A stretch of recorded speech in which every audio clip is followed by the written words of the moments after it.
집을 한 100채 가지고 있는 사람이었어요. 저희 이외에도 굉장히 많은 피해자들이 있었다고 이제 소칭 말하는 이제 네임드인 사람이었고, 액수로는 2년 만에 약 29억 3천만 원을 회수한 것인데요. 2년 만에 29억 3천만 원이면 굉장히 큰 금액인 것 같습니다.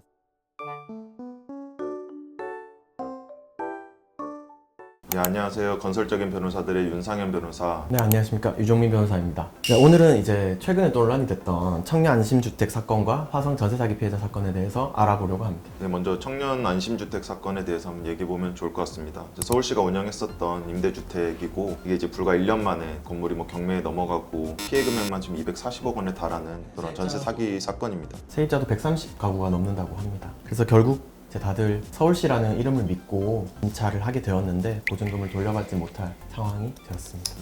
서울시에도 이런 경우에 이제 법적 책임을 물을 수 있는지 다들 궁금해하실 것 같습니다. 많은 분들이 그걸 궁금해 하시는데, 사실 서울시는 중개 플랫폼 같은 거라고 보시면 되고요. 실제 계약 상대방은 민간 임대사업자이기 때문에 임차 보증금 반환을 직접적으로 서울시에 청구할 수는 없는 사안이라고 보셔야 합니다. 결국 이제 보증금 반환 책임은 민간 이제 임대사업자한테만 물을 수 있는 거죠. 맞습니다. 물론 행정적 관리 감독 책임이 있을 수 있는데 그 부분은 이제 법리적으로는 국가배상으로 검토해 볼 여지는 있으나 입증이 쉽진 않을 것 같습니다.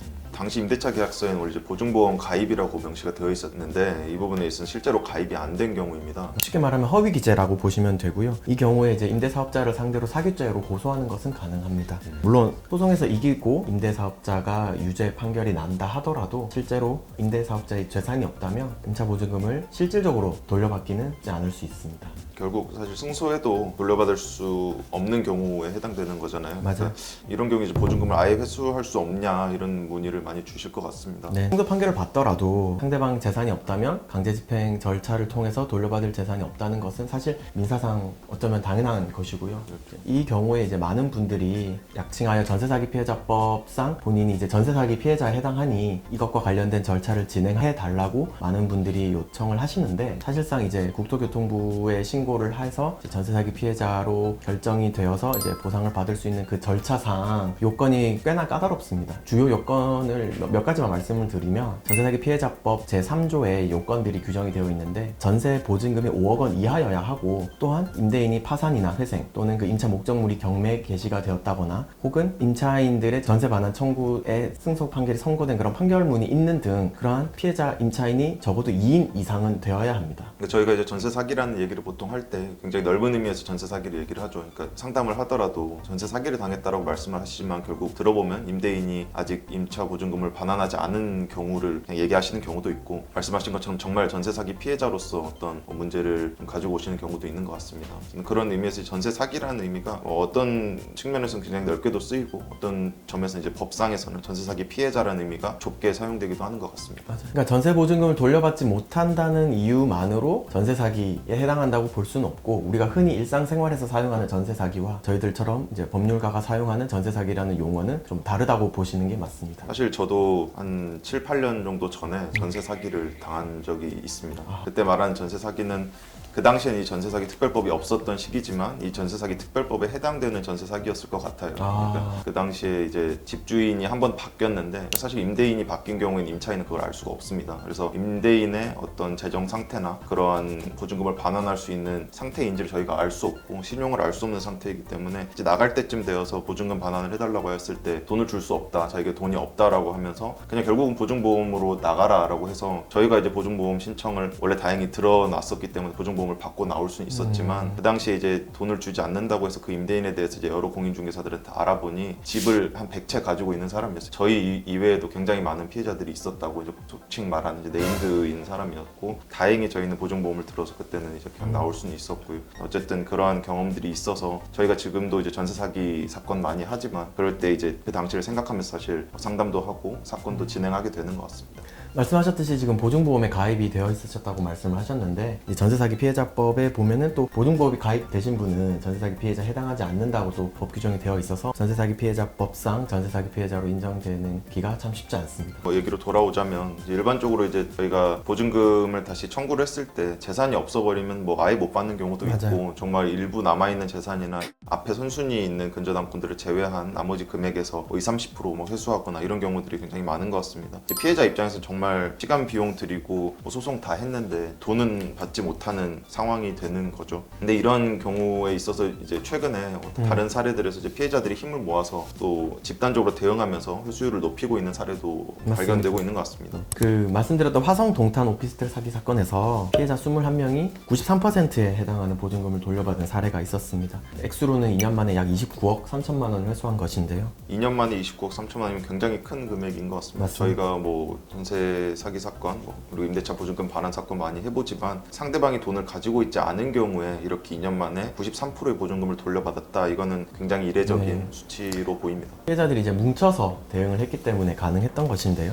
그 사안에 대해서 소개를 해드리자면 그러니까 주택협동조합을 통해서 문제를 해결한 방식인데요. 해외에서는 뭐 이런 사례가 있었지만 국내에서 이렇게 도입을 해서 처음으로 진행해본 사례로 알고 있습니다. 방식은 조합이 결국 주택이나 그런 전세 사기 대상물이 되는 그런 목적물을 아예 소유권을 이전을 받아서 진행을 하는 방식이잖아요. 네, 전세로 묶여있던 집을 이제 반전세나 월세로 전환을 해서 임대 수익을 만들어서 그 수익을 조합원들에게 돌려주는 구조로 진행이 되었던 것이죠. 그래서 사라진 전세 보증금을 매달 월세 현금 흐름으로 변환해서 조금씩 회수를 했다고 보시면 되겠습니다. 그러니까 처음 이제 도입하는 제도이기 때문에 사람들이 뭐 의심한 부분도 있었을 거고 그렇게 이제 다들 굉장히 장기간으로 잡고 프로젝트가 진행될 거라고 생각을 했는데 오히려 조합에서 처음으로 이제 이러한 방식의 사업을 시작하고 나니 사회적 기금이나 뭐 신협에서의 어떤 외부적 자원, 그 지원들이 들어오면서 2년 만에 뭐 사건이 마무리된 것으로 정리가 되고 있습니다. 근데 이런 경우에 이제 공적 자금이 조금 더 빨리 많이 투입이 된다면 이번에 뭐 진행되었던 29억이나 93%라는 기록을 좀 더 단축시키고 더 크게 확장시킬 수도 있을 것 같습니다. 맞습니다. 네, 결국 중요한 건 이제 피해자가 되지 않는 것일 것 같아요. 임차인들로서는 이제 계약을 어떻게 할 것인지 그리고 앞으로 이러한 피해를 어떻게 막을 것인지가 중요한 부분일 것 같은데 한번 얘기를 해보면 좋을 것 같습니다. 먼저 제일 중요한 거는 보증보험 가입 여부를 확인하는 것입니다. 근데 가입 예정이라는 문구에 속아서 많이 임차 계약을 체결하시는 분들이 많은데 반드시 보증보험 가입이 되어 있는지 여부를 직접 확인하시는 게 좋습니다. 그리고 임대인의 재정 상태를 확인해 봐야 되는데 가장 기본적인 게 사실 등기부등본 떼서 을구를 살펴보면서 거기에 되어 있는 이제 근저당이 얼마나 있는지 다 그런 저당권이 잡혀 있는 게 어떤 건지를 좀 살펴보셔야 되는데 이번 청년 안심주택 사건의 경우에는 사실 서울시에서 진행한다고 믿고 사람들이 맞습니다. 진행을 했기 때문에 등기부 등본조차 그냥 보지 않고 계약을 하신 경우도 많으신 것 같아요. 이거를 저희가 뭐 어떻게 탓할 수도 없고 책망할 수도 없는 부분이고 사실 이거는 서울시의 어떤 믿음을 가지고 시작한 부분이기 때문에 이런 거를 확인하시지 않은 경우가 있는 것 같은데 기본적으로는 모든 계약을 체결할 때는 등기부등본이나 관련된 서류는 확인해 보시는 게 좋습니다.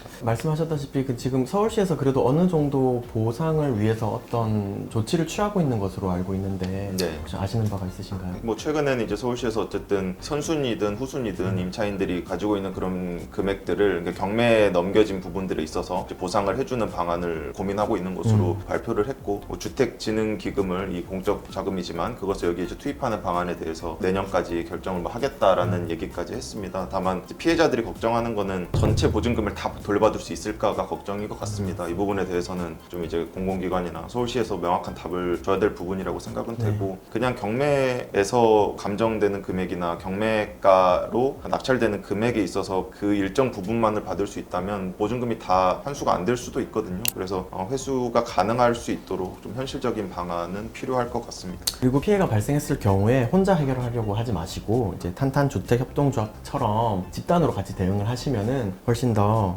좋은 결과를 만들 수 있을 것 같습니다. 오늘 말씀드린 사례처럼 혼자 이렇게 계속 싸움을 이어나가기에는 좀 어려운 부분이 있습니다. 그래서 말씀드린 서울시의 어떤 공적인 그런 자금 또는 공공의 어떤 그 해결책을 기다리는 것도 방법이 될 수도 있고 정말 적극적으로 누군가가 움직임으로써 이런 탄탄주택조합, 이런 조합과 같은 형식으로 방안으로 문제를 해결할 수도 있겠습니다. 다만 개인적인 부분에서 뭐 궁금한 점이나 소송이 필요한 경우에는 법률적인 조언을 받으셔야 된다고 말씀을 드리겠습니다.